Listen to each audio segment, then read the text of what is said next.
Welcome, welcome, welcome.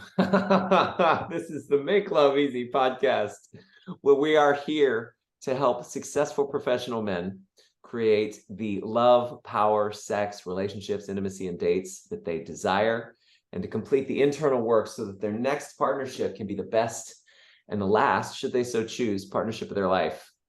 I have the great privilege, pleasure, and honor of inviting a dear friend by this point. We've known each other, like 2 weeks, and I feel Yeah, like brothers now.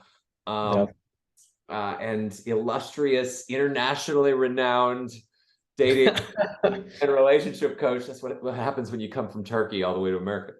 Right. Ege, welcome. Thank you. Thank you for having me on. Really excited to be here. And yeah, definitely in the last span of 2 weeks, I feel like we've known each other for months. That's how it happens, man. You come into my orbit, it spirals, and you're just like, wow, we're old friends. So tell me your story, man. I read a little on your website. I want to hear it from the horse's mouth. Like, what had you become sort of sex, intimacy, dating, relationship coach? Yeah, so I think to start with, I grew up in Turkey, which is a very interesting culture when it comes to relationships. There's a big kind of religious influence, and talking about like man and woman and intimacy is a very taboo subject. And in addition to that, when I was growing up, I was the ultimate nerd. Like I loved playing video games. I loved reading books.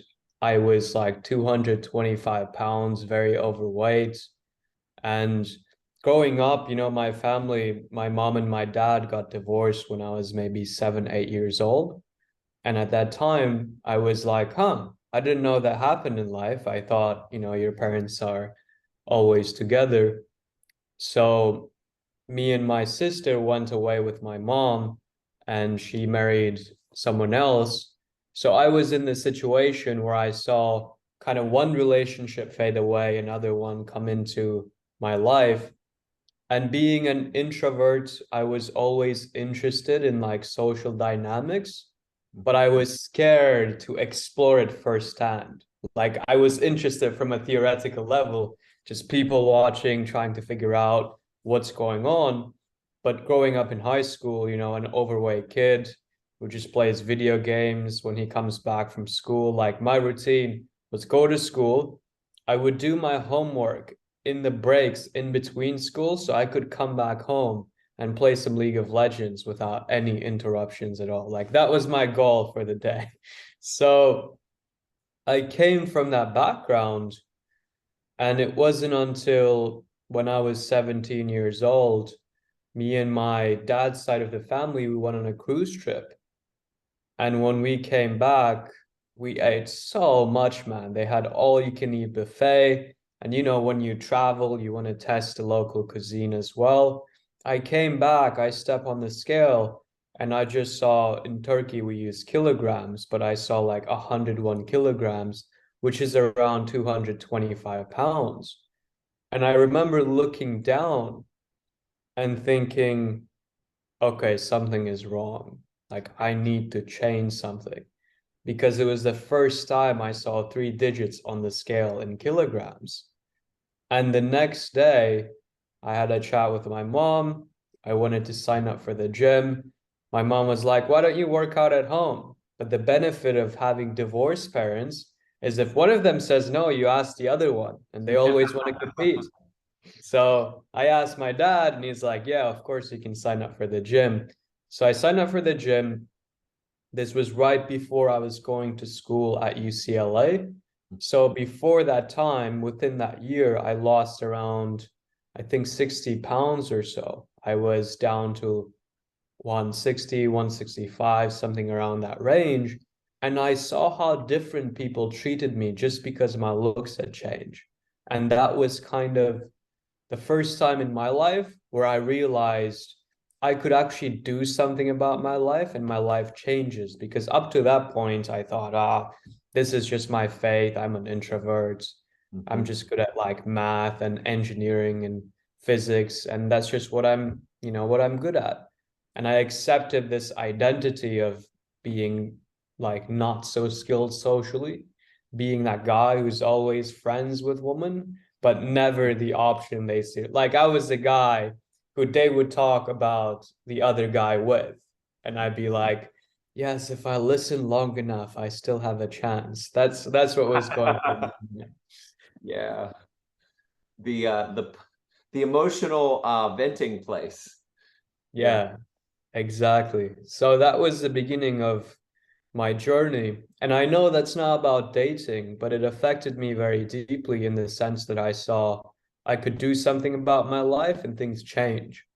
So when I got to college in the US, I realized I have zero friends. Like no one knows my past. No one knows I'm an introvert. No one knows who I am. So if I want to be the guy who's social with people, then I could just act as if. And I read, How to Win Friends and Influence People and all the classic books. And I was like, I'm going to put this to test. So first week arrived, just like knocked on random people's dorm rooms. I remember like one of the experiences that blew my mind was next to my dorm was this like room of three blonde American girls, like classic sorority girls. And I knock and I'm just terrified. My heart is beating because especially coming from Turkey, right? You only see blonde people in like movies, so there's this sense of you kind of look up to them for absolutely no reason. It becomes more terrifying. But I remember I made friends with them. We went out a few times, and it was like every time I challenged myself socially, my mind just kept opening. And it took me a long time still to get results with women from a romantic context because I had to unwire a lot of behaviors. But I did a few trainings, like I got coaching from other people. And when I was getting coached, I knew like this is what I want to do. I want to help people because I saw firsthand how much life can change for someone when they just take those small steps to slowly get out of their comfort zone. And one of the first programs I took was actually from a very popular podcast at the time called The Art of Charm. They were like the main podcast for learning social skills and social dynamics. And I remember I was 20 years old, like by far the youngest person there. And because I was 20 years old, I couldn't go into a bar. So one of the coaches took me like on our own to places that we could go. And I had a really good chat with him. And because as a college student, their program was quite pricey for a college student. So I was like, I pay this money. If they tell me to jump into the ocean and swim, I'll do it. So when I was a student, I was always the person who, if your coach tells you to do something, I never question. Like, I'm never the type of person, it's like, oh, but what if this happens and that happens? I was like, I pay this money, they know what they're doing, I'm just going to follow through. And during that boot camp, the coaches were like, wow, this guy really follows our advice. I was like, yeah, that's what I paid for, man, of course. I didn't know that was a skill. I just thought everyone would follow your advice. It wasn't until I became a coach that I realized, oh, wait, people pay sometimes, but they don't do what they're told to do as much. So because of that, I had easy time building relationships with coaches because I was like a good student in their way, like a pleasant person to work with. Yeah. And I had a lot of like mentors who helped me out along the way. And when it was around COVID, it was at that point where I had enough reference experiences for myself of speaking to girls on the street, at the bars, anywhere really, traveling around a bit, being around people who've been doing this for years, to get to a point where I felt like, okay, I could coach people now. But again, even when I was at that point, it was more of an experiment because I knew there was so much more to learn. But at the same time, I knew that there would be people who would resonate with my story. So I thought, okay, I have some money saved up in the bank. I can live for like 3 months. So I'm going to try to build this within that time. And if by the end of 3 months I'm about to like starve, then I'll look for a job. You know, you can always look for a job. That was my approach. And so far, still not starving. So things are going all right. Love it. What an Yeah. awesome story. Like I love how you discovered a lot of things. I mean, the power and the potential in transformation, like being Mhm. able to say, this is how my life is going, here's how I want it to be, I'm going to shift that. Like that's so big. Yeah. And the part that I'm actually curious about before we get to the main meat of like the podcast, just a sort of sidebar, is how things changed for you based on your looks. Like that really stood out to me. And I'm curious, like how much can we change that? And how much of an impact does that have for a man in general? Like I even look at and think about me, I'm kind of thin, but I have been pretty built in the past. And I've been Mhm. going through this like phase of like heavy fruit fasting and cleansing in order to detox and feel even better. But I look Mhm. forward to like someday bulking up, right? Because there's like a certain shoulder to waist ratio that's most attractive. I'm curious what your experience around all of that is, cultivating physical attractiveness. Right. I mean, when I lost weight, I was still not like this jacked guy by any means. I looked more like a basketball player because I played basketball before. Hmm. So I think my physique is more naturally around that. Even then, like even now I go to the gym, but I'm not stacked like the average American frat bro. But what I notice is before I was just like extremely overweight. And then I went within the normal range. And that makes a big difference. That being said, I think a lot of guys also obsess too much over the looks. Like, I don't know how much you know about the dark hole of all these guys trying to micromanage everything within their looks. That's been happening on YouTube for the past few years. But what I found, and I'm sure you can resonate with this as well, is the biggest factor is just your energy. And Mhm. the thing is like women don't see how you look for how you actually look. They interpret how you look based on what they like, based on your energy. So if you have a good energy, they'll like literally project more attractive features onto you because of the energy that you have rather than the way you look. Mm. And we do that as guys too sometimes. You know, you look at a girl and maybe it's not like the hottest girl you've seen, but you feel in her energy and you're like, oh, I want to go speak to her.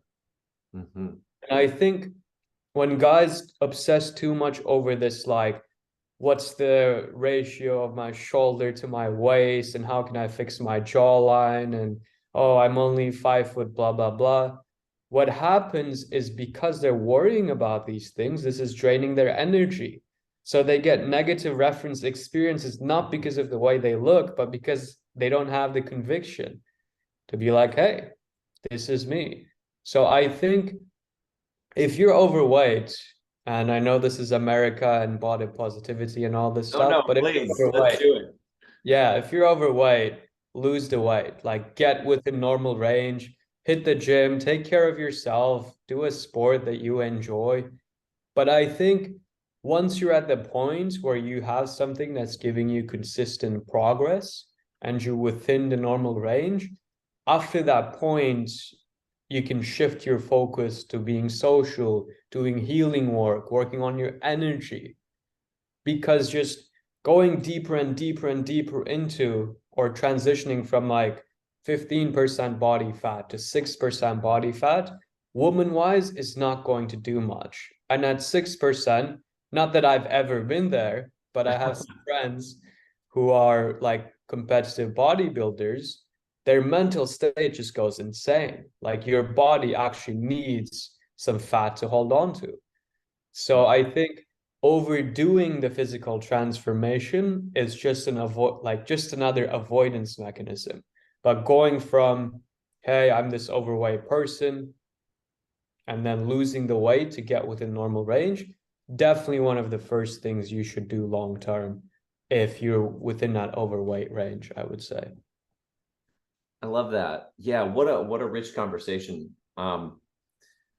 Like I'll still believe that there is some measure of attractiveness that can be gained through cultivating a more physically attractive body or appearance or dressing well. I mean, look at, I think we both wore suits to the last Enchanters meetup, or at least looked like we were. So, and I love how you calibrated that within the larger context of it. It really is all about the energy. Like if Right. the energy, and then how women project their experiences, project qualities onto us based on what they're feeling with us. Yeah. Such a valuable insight. Go ahead. You're going to say? Yeah, the reason I realized that is when I was in Mexico like last month or a couple of months ago now, I remember I was coaching some students in person, and one of the students like talked to this girl who was working at the restaurant. And it was quite funny because this student was like very in his head. So he completely missed this, but me and the coach who's working with me, we picked it up because basically he had this conversation with the girl and got her number. And the girl just went, oh, by the way, your other friend is very handsome, the one with blue eyes. And I was like, I don't have blue eyes. But everyone else in our group was like brown. So clearly she was talking about me. And that came to me and I was like, wait, that's exactly what it is. Like people project their views of what's attractive onto you. Like I have eyes that are hazel, which you can somewhat kind of mistake for blue if you've had too much tequila. But during the day, you're not going to see me and think, oh, he has nice blue eyes. That's just not how it is. But then I realized within that experience, well, in her reality, she thinks blue eyes is attractive. So she projected that literally onto how I look like because she thinks I was attractive or I had this energy, right? And I was like, whoa, that's what we do all the time. So I think working on energy is very important. And as you said, working on your physical appearance is good as long as you're not obsessed over it. I think this is all about like, why not maximize the things you can maximize? Why not dress better? Why not get in shape? Why not eat well so you feel good? But also, why obsess over things you cannot change? Like how tall you are, how your face looks, what your jawline is. Just don't worry about it, man. If you don't make it a big deal, the girl is not going to make it a big deal either. Hmm. So this opens up into an interesting realm, which is and you started on this thread, and I know there's so many directions we could go, but what makes a man attractive to women? Like Yeah. beyond just energy, because I'm sure that's like most important, but yeah, what else? Yeah, I think there's many different facets to it. But if we get into the core, the thing that most like we're in a weird point in how kind of history has evolved and society has developed, where we have men on one side who are overly nice and like just get taken advantage of, the classic nice guy who says yes to everything. I was just talking to a guy who apparently drove to the airport to pick up this girl from the airport with the hopes that at the end of the drive, he could be like, can I take your number and we go on a date? And this was just like a random acquaintance, not even a friend, in the middle of the workday. So don't do that.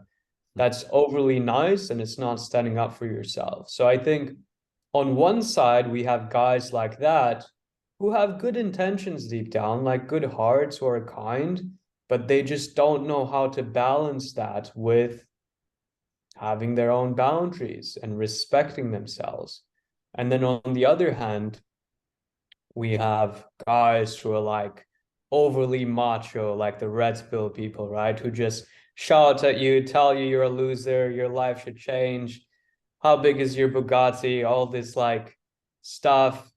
And it turns into this like measuring context of who's better than who. And that just poisons your world energetically, because now you're sucked into this like angry, frustrated, just upset, resentful towards women kind of attitude. So that's the other end, where these guys do get results with women more than the guy who's being taken advantage of, but they're not a good influence for everyone they meet. And also, the women they attract mostly are just women who create drama, so their life is not very peaceful. So I think society is lacking the men in the middle who are still confident, who are still able to take the lead, but do it from a loving, kind, compassionate place. And that's what's most attractive in men, like having the balance of the ability to step into tension, to talk to that girl you're scared to talk to, but at the same time, speak to her in a way where you embody love and compassion without hiding your intentions. Still telling her, hey, I want to take you on a date, or hey, I want to grab a coffee, or hey, you look very beautiful. But do it in a way where your intentions as pure as they can be. And if it's not a good match, you can just go, you know what? Have a good day. Like, I enjoy this conversation with you. Instead of being like, oh, I need to do this so I get to sleep with her. So kind of like being able to play the dating game, but do it in a way where you feel good. You feel peace deep down in your heart. And people you come in contact with feel good about the way you're coming in contact with them, which is not something you have 100% control over. But if your intentions are pure and you can follow your heart and step into the tension when there's tension in the environment, I think that's the core to becoming a more attractive man. I love this.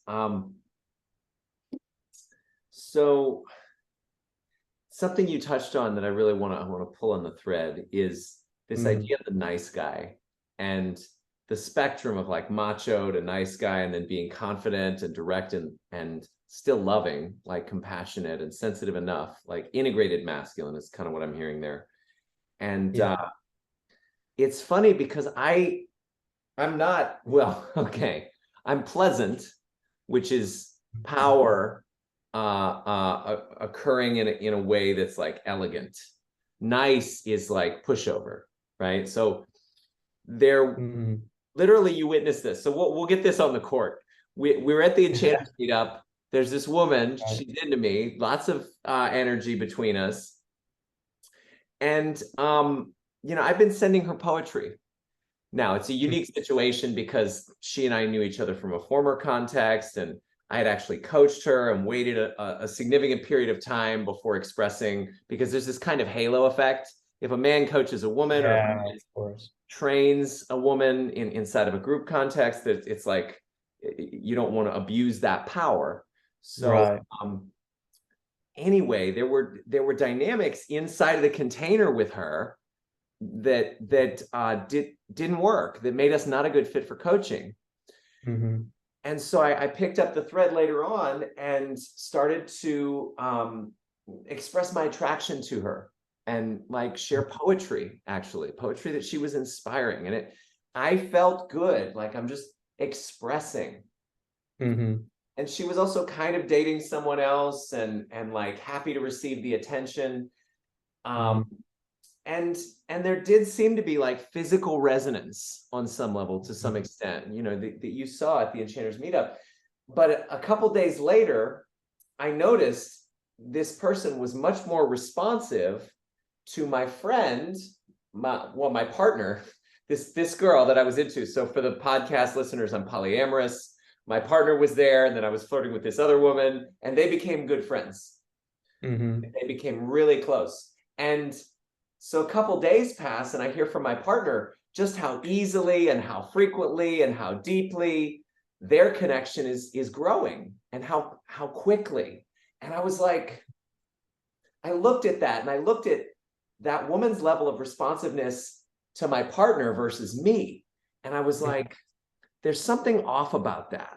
Like if she's able to be that responsive to someone, but she's not responding to me in that way, then I don't Mhm. really want to be next. Like Right. I don't want to continue giving. And so as I'm looking back, there was a sense of like maybe just giving the poems had me Mhm. categorized as the nice guy who I talk to about relationships, who used to coach me, who's attracted to me, but like he doesn't have a chance.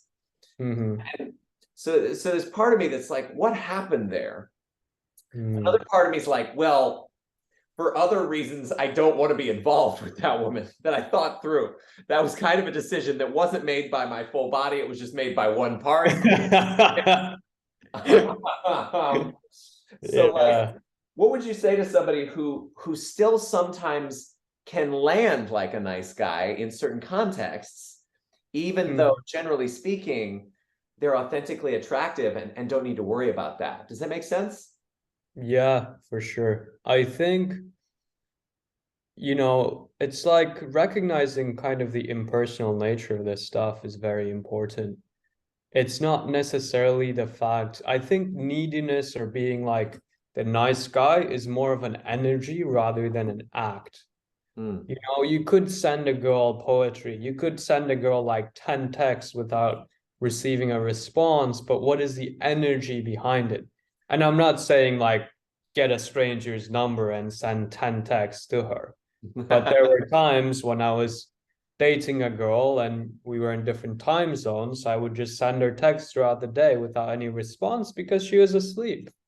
And I didn't worry about, oh, is this going to be needy if I send too many texts? We're together. So I think it's more of an energy on how you lead things. But at the same time, my friend made this really good analogy, right? Let's say you're in the market for a car. Mhm. Now, you might prefer a Rolls Royce over a Lamborghini or Mm. a Bugatti or a Ferrari. Now, all of these cars are 10 out of 10 cars.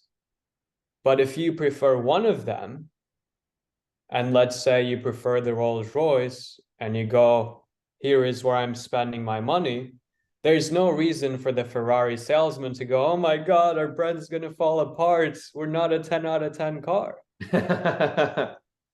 So it's the same thing. Some women have preferences for certain things, but that says nothing about who we are. And if you are like, there's so many things that play into why women act in certain ways, why she might pursue something or why she might not. Like, I had a similar situation recently where I met this girl at Whole Foods and we went out on a date and she's a bit old. I mean, I'm 24, so most girls I connect with are older than me, which makes a funny dynamic.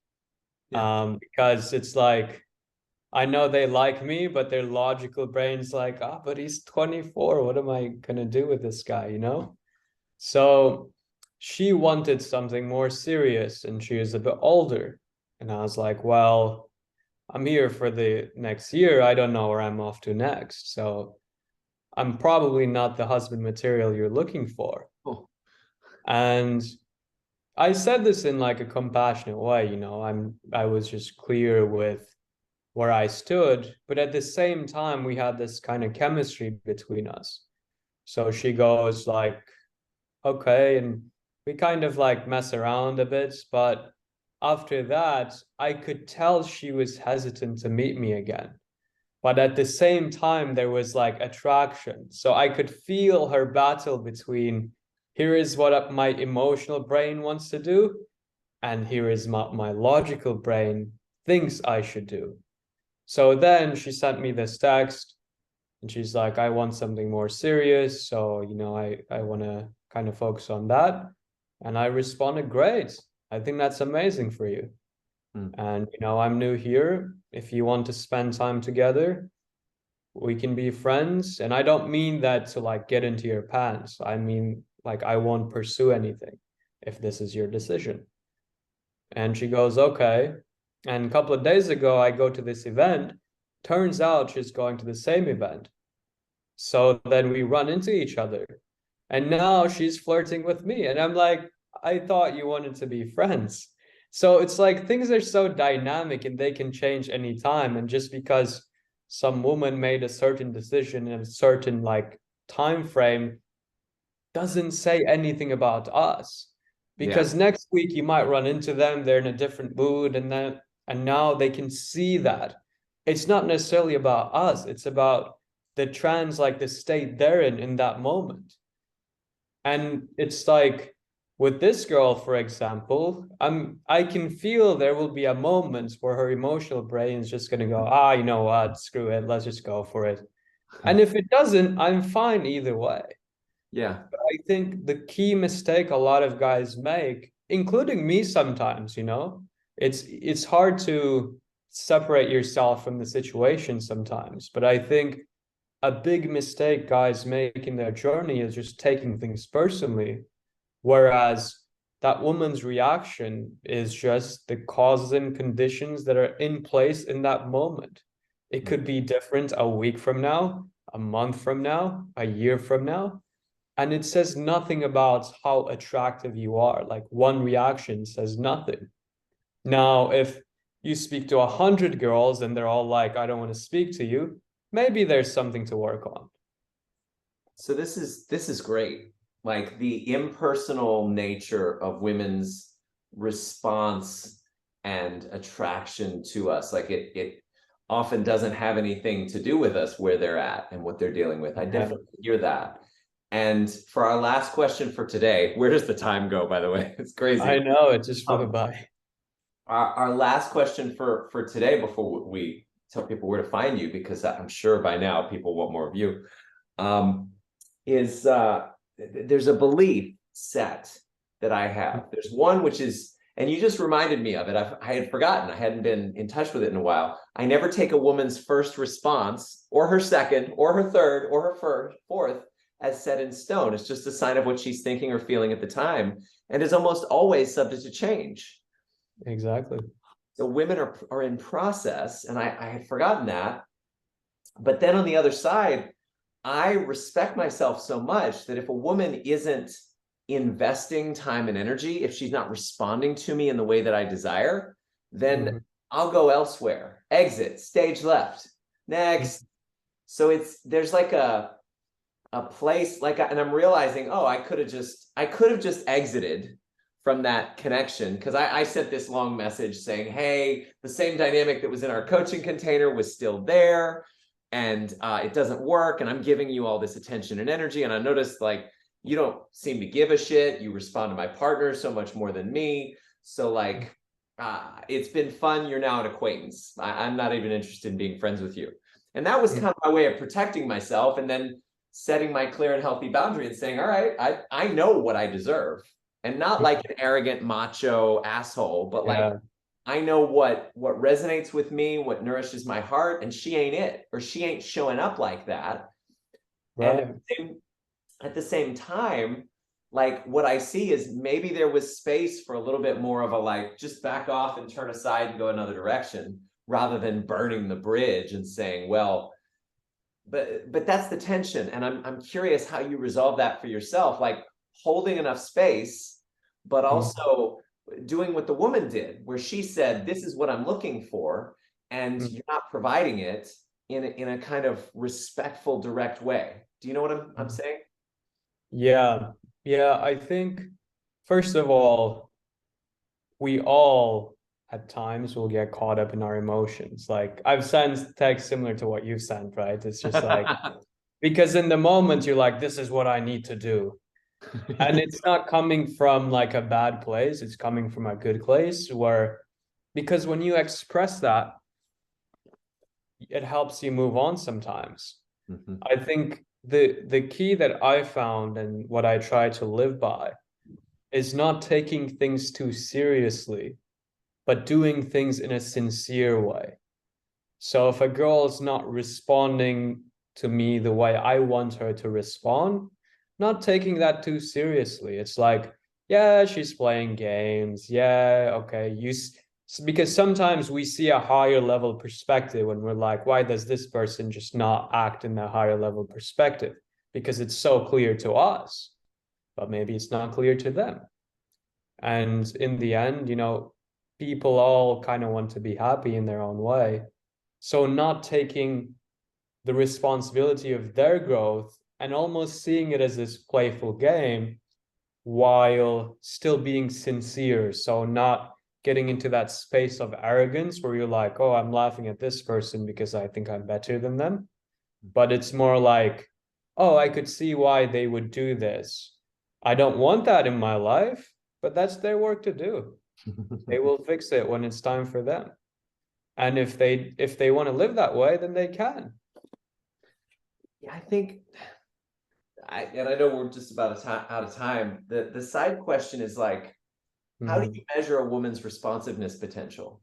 And what I mean by that is like, I think what men most want is a woman who responds to him sexually, emotionally, Right. energetically, all of that. And like, are there any good ways of getting a read on that early on, aside from just feeling a vibe? Mm. That's a good question that I don't know if I have the answer to.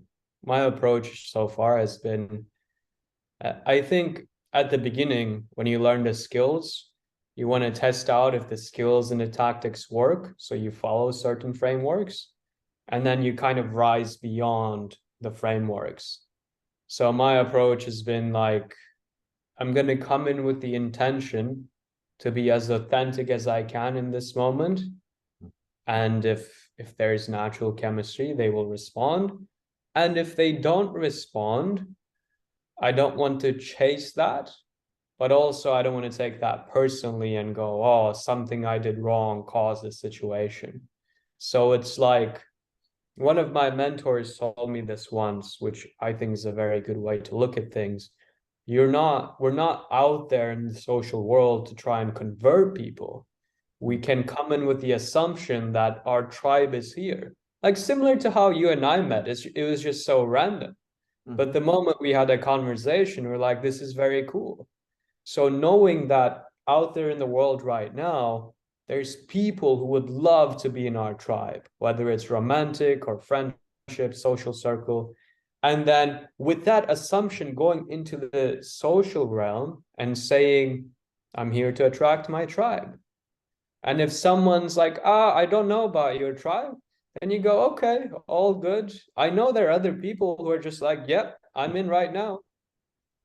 And I think that really reduces the pressure on us. That's what I found. That works quite well, I think. I love it. I love it. Super elegant, Ege. That I'm definitely taking a handle on that. The understanding that my tribe is already out there, and you know, people are waiting to become a part of my tribe. I'm just there to discover who's in. Like, Yeah. I love that. Yeah. And just because I say that, like, doesn't mean I think this is why I love conversations like this, because even for me, it's a reminder to be like, yeah, that's a very good way of looking at things. So I'd say for people listening, don't just listen and be like, that was cool, but actually these small things, mantras that stand out to you, write them down somewhere you can see daily so that there is that reminder. Because in the moment, it's so easy to get caught up and to forget, oh, I'm here to attract my tribe. And to be quite honest, last few weeks for me as well, I forgot that. And now that we're having that conversation, I'm getting back in touch with that. Yeah, we're all here to remember what we Right. what we already know, and yeah, it's a wild journey. Spiritual Yeah. growth, especially in the face of like remembering who we really are, but that's a whole nother tangent. For our listeners, I want to, on behalf of our listeners, where can we best find you for people who really resonate with you and want more? Yeah. So if you use Facebook, Ege Reynolds on Facebook. If you use YouTube, The Charming Man is my YouTube channel. And then Instagram, TikTok, it's at Real Charming Man. But I would say if you want more of the long form content and you prefer consuming video, go to at The Charming Man. That's the YouTube channel's name. And then if you prefer more like daily reminders in a text format, Ege Reynolds on Facebook. It's probably the best spot to go. Beautiful, man.